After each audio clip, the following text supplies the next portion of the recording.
Yves Béraud, général en retraite. J'ai passé 39 ans sous les drapeaux.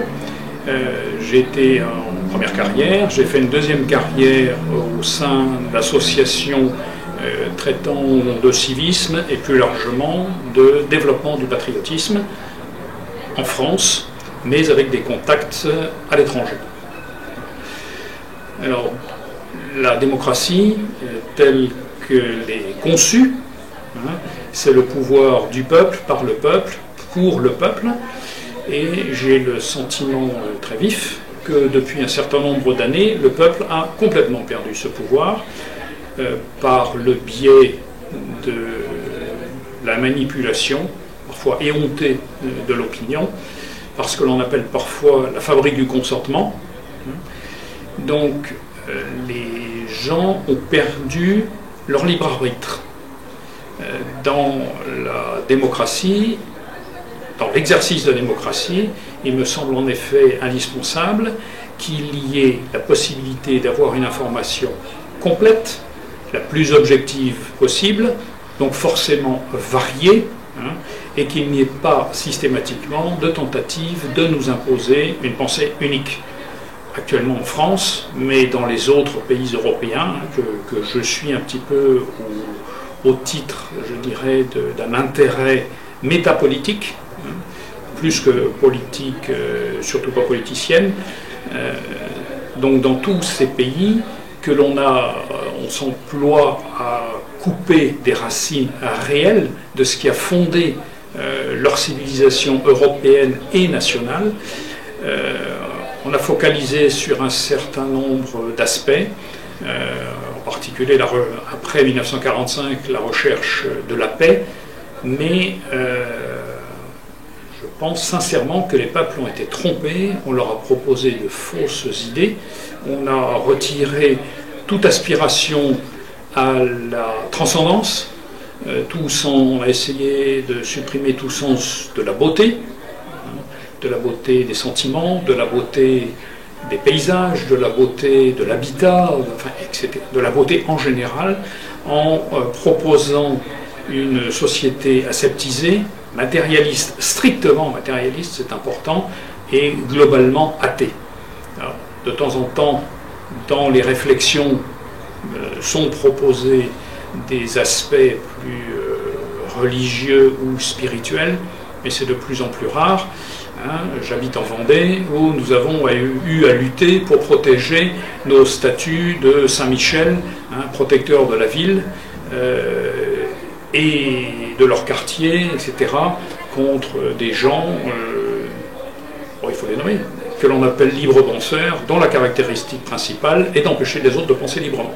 Bon, ça c'est insupportable, et quand on extrapole au niveau national, il est effectivement indispensable de créer les conditions pour que le peuple, ponctuellement, sur des grands sujets sur lesquels il aura été informé honnêtement et pleinement, sans chercher à imposer une idéologie, que ces peuples puissent donner leur avis fondé.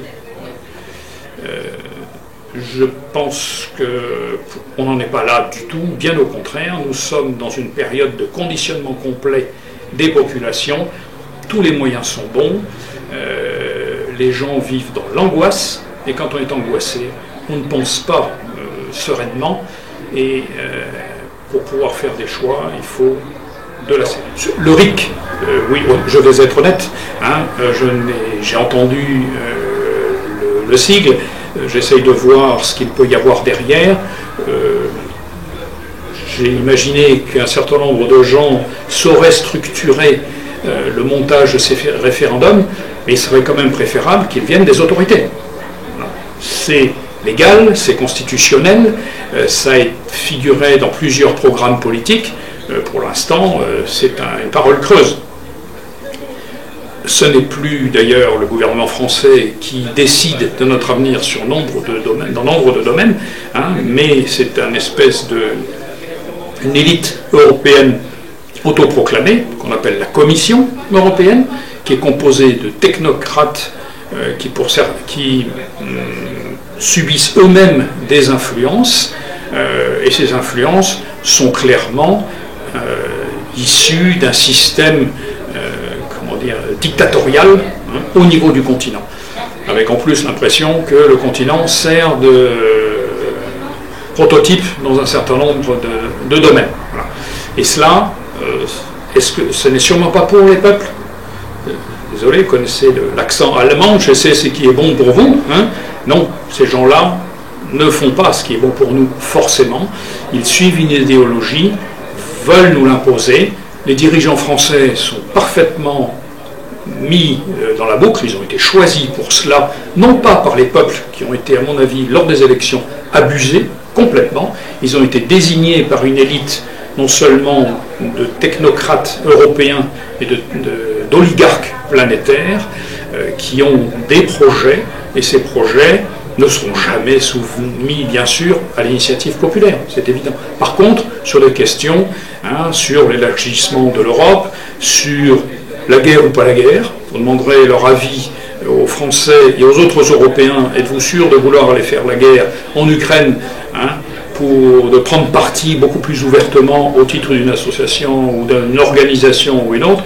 Je ne suis pas sûr que les réponses seraient les mêmes que celles qu'on essaye de nous faire avaler, ou que nos dirigeants essayent de nous imposer. Voilà.